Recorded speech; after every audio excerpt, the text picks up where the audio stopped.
Roosevelt is the Welcome to Stories from the Attic. I'm Greg Van Antwerp, and this is Martin Blanco. Thank God. This show actually should not air.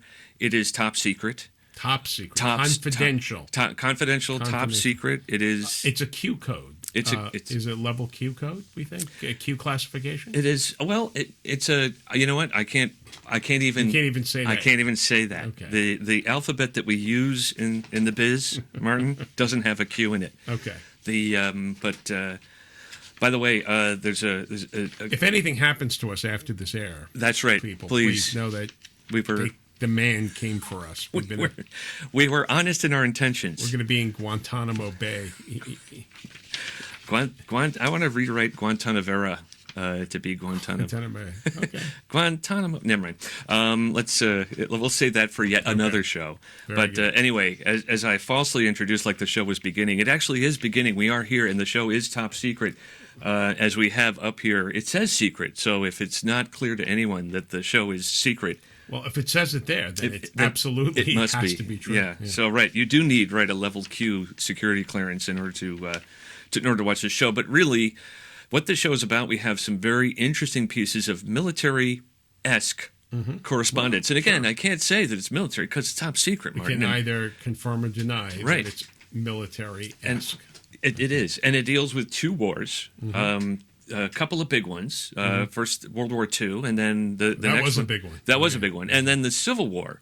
Which Civil War? This Civil War is all over the place. Which one? The most uncivil war of all, and that is the one that happened in the middle of the American Civil 18th War. century. Yeah, okay. Right. 18? No, 19th. Get my centuries right. There was no zero century. That's the problem because we have to. If we can do a whole lecture on calendrics and how. Yep. Was it Pope Gregory or no? A bishop figured out, invented zero. Someone in the church invented zero, and now we don't. And now when we count years, we can't figger out what's the new millennium. Is it the 0 year or the 01? I was invited to a Catholic service by my friends as a youngster. And I thought when the collection plate came around, I didn't know what the heck to do. I thought you helped yourself. You took something. No, I thought I invented zero. Okay, there we. By the way, I just remembered his name was Dennis. His nickname was Little Dennis, and he was a monk. That's who. Really? Yeah. He invented zero. Little Dennis. More or less. Now, maybe someone in ancient times was using it, but in terms for the modern world, that concept came from Little Dennis. Wow. So little he was zero. No, sorry. Anyway, perhaps it was a singularity. But we digress, and we shouldn't, because what we have here is another amazing, just fortunate discovery of an estate sale I visited probably about, I want to say 3 or 4 years ago, and only just now did I uncover it, catching up, unleash it from my collection, because there's so many stories to tell and so little time to tell them. But this was actually again, I hate to say it, but the best sales are the most filthy, disgusting, terrible sales you can find. And that is to say that it's at a point where the actual clean out needs to happen, either for financial reasons, meaning that the bank has said, hey, the house has been in arrears long enough and everyone needs to get out, or it's imminent, right? Or the family has come and said, this is it, we're moving into cleaner quarters and everything has to go, or someone has passed and this is just the natural course of events in which, hey, all the stuff that we've squirreled away is now amid squirrels, and the squirrels need to get out of the house. And no one in the family or whatnot, they want no part of it. They don't know. They don't care. Right. They just need their objective is to get it out of their hair as swiftly as possible. Right. Although it sounds like a mad grab of people's belongings, it's actually estate sales happen after the client, the homeowner in this point, or the family has made two decisions. One is they are emotionally separated from everything in the house, which means they've taken what they want and moved it off, and that they are financially separated from it, meaning that they don't think everything's worth $1 million. They'll happily accept whatever they get or whatever percentage they get from using an estate sale company. And so that means it is open season on this house, and the estate sale company says, come on in and find what you find, we'll price it, and it's gone. And that's what I found at this house. I want to say near Harrison, New York. It was very near the Connecticut border. And again, I'd tell you where it was, but it's top secret. But amidst top secret. Yep, you're right. Again, it's amidst the detritus. I managed to find a pack of papers, and all I needed to see was that one of them said "secret" on it, and I, like carefully held. Right, I kept them secret, and I found some other things. And although this was coming across again at that time when I don't pay very much, I don't want to just bring a load of cash and go take all my money. It's a negotiation. So I managed to negotiate to a price I was happy with, but I paid probably about $100 for this pack of papers, of which we are going to read 2 letters or documents from today. Okay. And they are secret documents. The underneath secret, it says something fairly important, and that is Counterintelligence Corps, which is the CIC, and that is that the pro.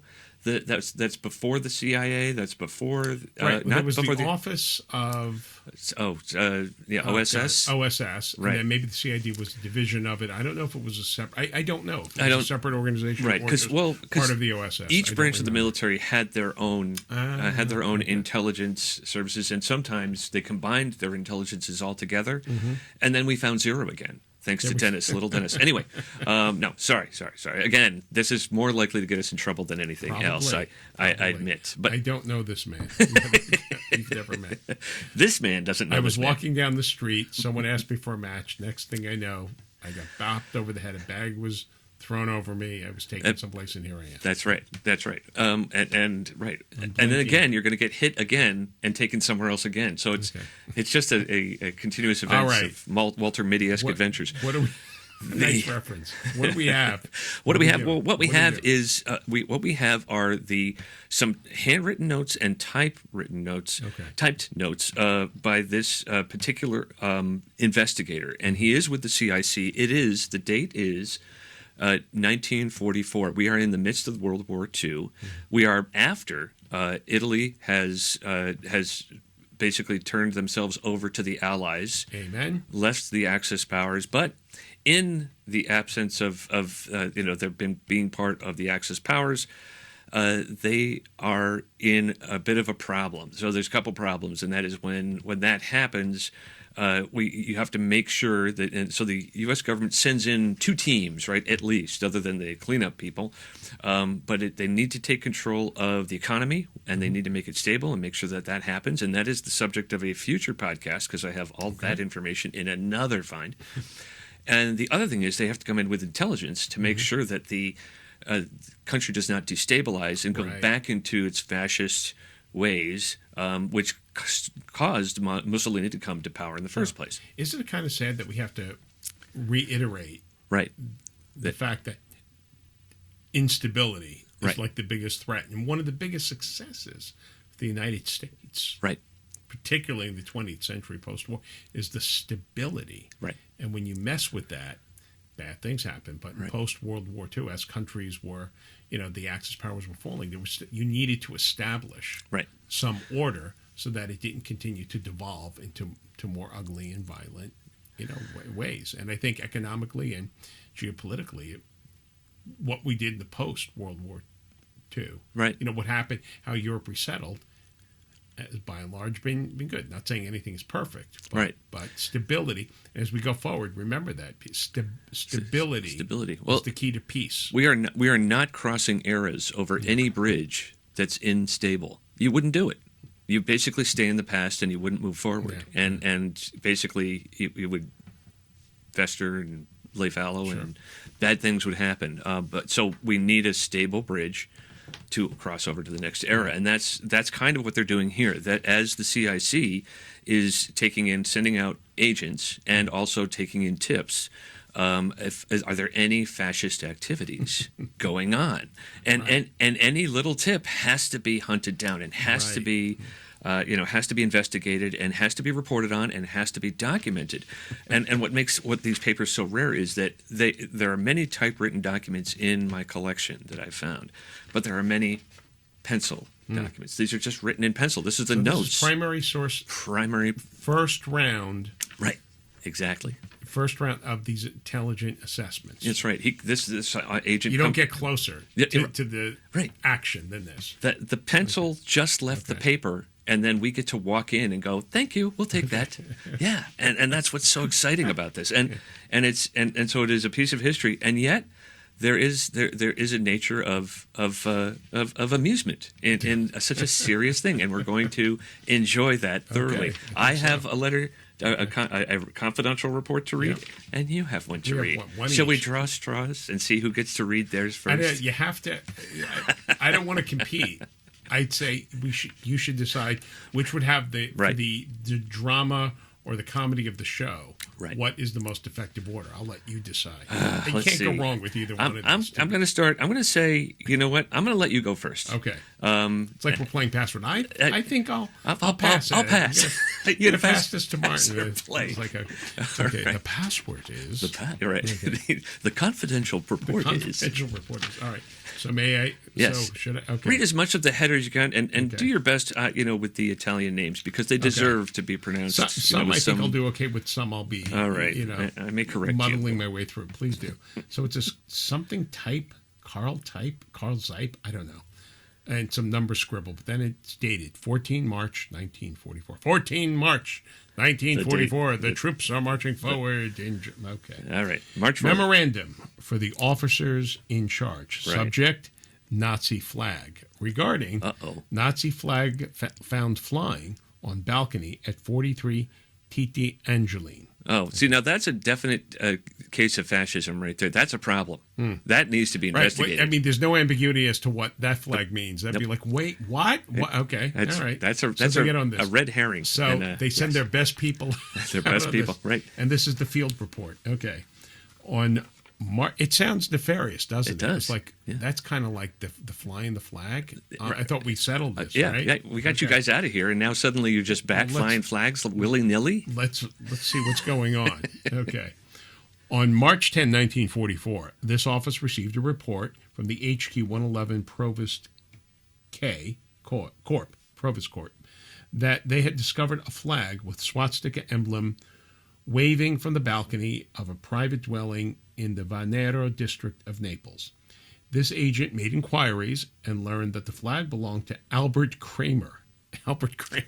There's an Italian name if you've ever heard one. That is. It belonged to Albert Kramer, and there's a number here, W-210. Oh, let's not. That is his soldier number. We could actually look that up. So okay, an American warrant officer attached to the 300th General Hospital, Mrs. Helen Cacace, who has a contract to do laundry for personnel of the hospital, undertook to launder this flag for Kramer. Because you want your swastika flag always to look its best. Exactly. You don't want dirt or grease stains on it. I mean, we already know those colors run. Yeah, the colors right. Yeah, that's right. Nice. Having done this, the problem of drying the laundered article presented itself, since the flag was approximately the size of a circus tent.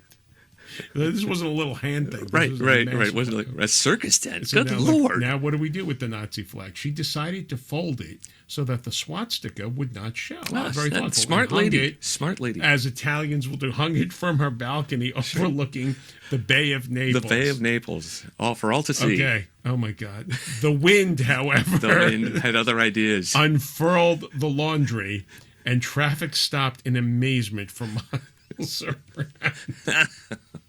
Damn you. I'm pretty sure that's a Hendrix song, right? The wind cries Hitler? Yes. Far from being a type capable of engaging in subversion of such heroic proportions, Mrs. Cacace's gentle here. Yeah, gentle with the sensitive. Signora Cacace. And they're only sensitive documents because I'm sensitive, Martin. I'm very sensitive of these things. But Signora Cacace, she took the time. Good Lord, Martin, if you wet your fingertips, I am going to shoot you. I didn't. Signora Cacace, Mrs. Cacace's principal worry was that the warrant officer would be displeased at her inability to dry laundry. If I come back and my Nazi flag is damp, you're in big trouble, sweetheart. There's no tip for you. Okay. Oh, my God. It's all right. It'll survive. Don't worry. That was her principal concern. She wasn't all concerned about the restoration of the fascist regimes. Right. She was just worried about that her work was regarded with that she was a professional and Right. that she was drying the laundry. Who could fault her for that? You can't. Not You I. can't. Okay. No. This agent inspected the laundry flag and determined that the flag was actually the property of an American, and it was an instrument of anti-Allied sentiment, I'll say. Yeah, no kidding. Having delivered the flag, really? Okay. Having delivered the flag to the office, this agent recommends that the case be closed. That's right. Should I give the name? So cancel the. Oh yes, give the name. Okay, Matthew J. Buncoli, agent, CIC. Matthew Buncoli, CIC agent, laundry division. Is the term? So did he walk in the office with the flag and say, "Cancel the Nazi circus"? Is that what he said? Yes. So I there's so much there that to unravel like a flag. Absolutely. Is, Well, can you imagine? All of a sudden, this thing is unfurled, and people are like, "What the hell?" What now? What? Who's back? Yeah, right. Panic, whatever. Yeah, right. And so, all right, I can see their concern, but you Right. wouldn't see the swastika, so it just looked like a red cloth. It could have been like a papal cloth at that point. I think if Albert Kramer, a patriot that he was, Yes. and service and a good serviceman, but really would he be like, I want a clean Nazi flag. I don't want a dirty Nazi Why flag. did it need to be laundered? I suppose that's a fair question. Maybe it was just hanging around, and she thought, "Oh, let me wash it." But more importantly, it's like this better be dry, bone dry. Bone dry. Okay. Yes, Senor Kramer, CC. I make it dry. This could be a skit. Yeah. And it should be. But the fact that this is absolutely real, this really happened. Yeah, this is the report. This really, the CIC laundry division. Yeah, CIC laundry. We got some laundry hands. Send Brucoli out on it. Yeah, and it's just amazing to me, and it is. But I mean, it is the minutia, the things you have to take care of. Yeah. Everything must be, every detail must be. He dots the I's investigated. and crosses the T's. Yeah. So it was It's a solid report. It's clarity and a good man, and happily nothing to worry about. Right. It was just a laundry accident. And where is that flag today? That is what I want to know. Where's Albert Kramer? If you're out there, if I had to guess, maybe Elon Musk's living room. Oh, yes. Well, hopefully it is actually not hanging from anyone's balcony drying because it is dirty after all these years. It is. Let's face it, you can never clean a swastika. No, I'm sure she tried. Like I said, you tried to scrub the swastika. Yeah. What detergent gets a swastika out of your sheets? I don't know. But man, it's got to be bleach, hydrochloric acid. Right. I don't know. Lava. Lava soap maybe. There we go. But I have one too, Martin. You have one too. Okay. There's probably about 30 documents in here, and truthfully, what I do in my public presentations. When I look at these things and go, how can I share this to the public? I mean, certainly podcast is a perfect way to do it. Just putting these online and saying, hey, read them and read them and weep. They're hysterical.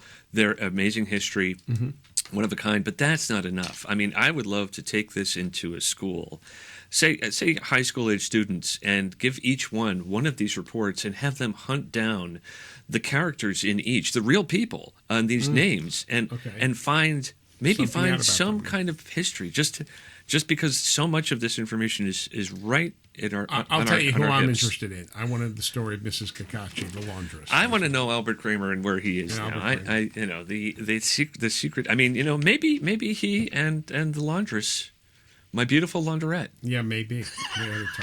Got him in trouble. My guess is that he never got that back.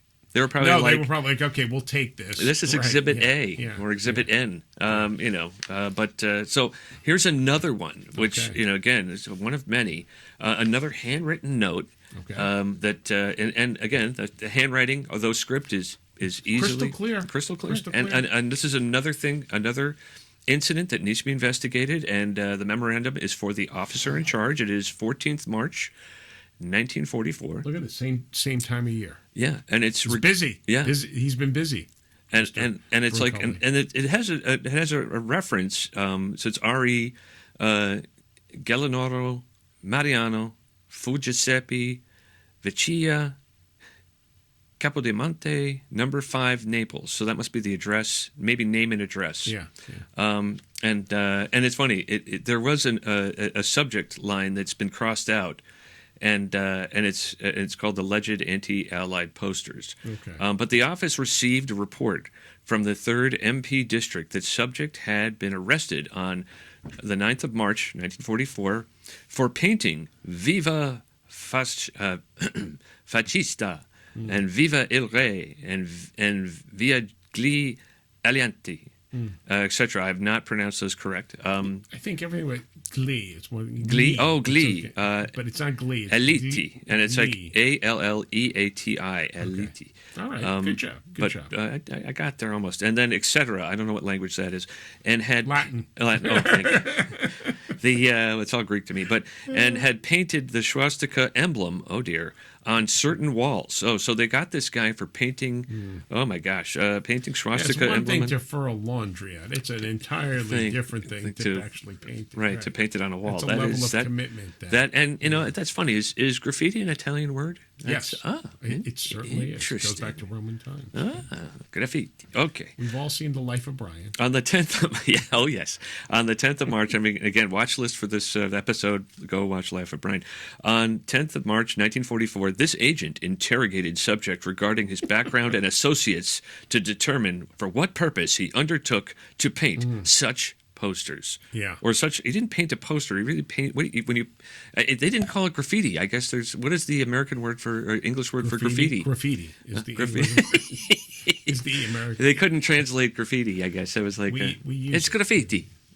Right. We've incorporated it. Okay. Well, what happened? Okay, sorry. Let's get this guy. Let's get He's this guy. trouble. I hope- don't like his attitude. Well, you know He's what? dangerous. You know what? If if he was using watercolor, I hope they didn't waterboard him. Okay. But Sorry. and I hope the audience isn't suffering from water boredom for me going on too long. Subject was surprised to learn the charges against him and denied ever having Of course he expressed did. such pro-fascist sentiments. Of course he did. Like, me? How could you? How could you? You're right. It wasn't me.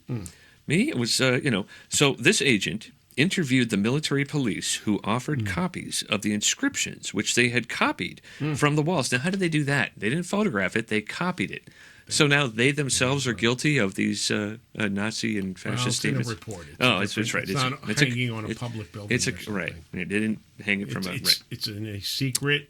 That's report. All okay. right. So after the other walls, after having placed the subject in confinement, that's a very nice way of saying Yeah.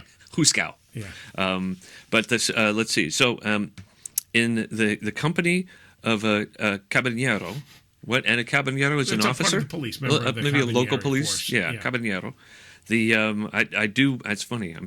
Next time I order Italian food, I want the carbonaro sauce. I want someone to watch over that. Carbonara sauce. Not the carbonara. I want the Caponata. carbonaro. Yeah, the carbonaro.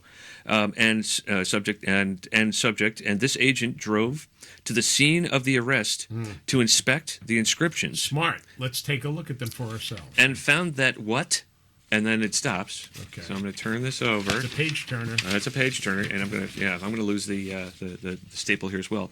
Found that the subject had actually subject had actually written was not was via, Not viva. not viva. Big difference. Yeah, big difference. Little via. letter, big difference. Little letter, big As difference. Shakespeare said, Yeah, "Oh, pardon, since a crooked figure may attest in little place a million." via il fascismo, Okay. and which is away with, away with. Oh God. Via fascismo. And then via away with il re. And, Via il re. Yeah, via il re. It And was probably a hand flourish, and indicating to get that. and so what is the glee Alieti? What is that? We have to look. don't know. We have to look that up because that one says viva. That so instead of via away with Alieti, it's Oh. viva welcome. Gli Alieti. So it's like welcome the freedom, welcome the change, whatever. So we'll put that in graphics underneath, and my Italian teacher from high school will. Il probably- mal, yeah. il male. I know. Really, Gregori. I took 4 years of Il French, so male. you know. Okay. Il est mal. Je suis étourdi. I'm mixed up, confused. Quel dommage. Yeah, quel dommage. Mon Dieu. Anyway, furthermore, what had been reported as a swastika was actually the hammer and sickle of Russia. Oh, that's fine. Commies, right? Communism is fine, but we can't handle. All right. Now, I mean, I've seen the hammer and sickles, and I've seen the swastika. Yeah. I don't know how the initial report must have been that because they saw the first 3 posters that had been painted, right. When they were like that. Well, then that one way down there must be a swastika and not the hammer and sickle, but. No one questioned him about that. So I mean, they, again, we all were fighting Germany at that point. So I guess so. For a while there, that hammer and sickle was wasn't quite the scare that it would become.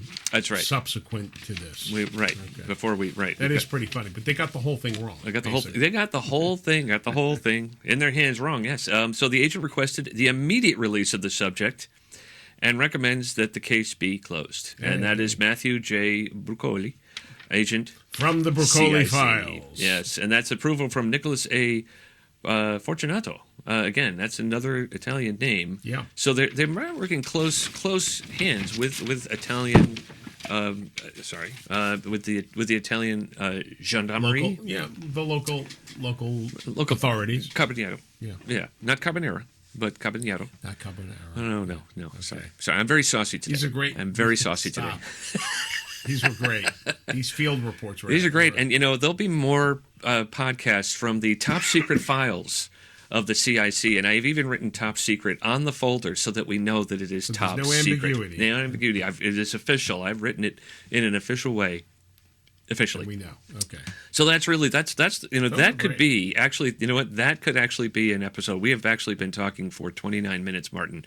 So we're going to have to make this a part 1 of 2. Okay. And because I mean, as much as I would like to get to the Civil War, I really want to. But we're going to tease that. Let's relive the fun and laughs of the American Civil War. That's right. Because it is too. What we have found from our research is that this next episode. That the Battle of the Monitor and the Merrimack is a little misunderstood. A little misnomer, maybe. Little misnomer, little misunderstood. And if you think that the Monitor and the Merrimack actually happened as it says it happened, well, it probably did. But there is more labeling discrepancies. There's more to the story, and it talks about the division that truly did exist between the North and the South in the Civil War. But is it the Gulf of Mexico or the Gulf of America? Who's to say? You know what? If it were me, I would have kept it the Gulf of Mexico, but I would not have called it a Gulf. I would just call it, the watering hole of Mexico, or just of Mexico. Of Mexico, right? Okay. Yeah. But anyway. For now, I say let's call this one one and done. Okay. Of 2, and please join us next time. And we'll have more from the correspondence of history, which reveals things that you probably never knew. Actually, we're not a lot taught in school. And listen, if you're doing laundry and you like to dry it in the sun, right, which is a good thing, and you're laundering a flag that is the number one symbol of evil and hatred, just be careful how you dry it in the wind. You know what? Ask Albert Kramer for a few more lira. Go down to the basement. Use the big dryer. Yeah, use the big dryer. The big one. The really big one. Maybe you want to throw that in the dryer. You want to throw that one, yeah. Maybe don't hang that one out your window. Let's not hang that one out. That's we want to hang the Nazis out to dry. But not so everyone can. Good thing Captain Von Trapp wasn't in Naples that day. Right. He would pull that tent thing down. He would, right. There would be Edelweiss flying everywhere. All right, Martin. Thank you so much for today. My pleasure. We'll see you next time on Stories from the Attic. Bye-bye. And please follow and check us out for more. Take care. Bye-bye. Bye. Those are the funniest letters. Oh, my God. They made my week.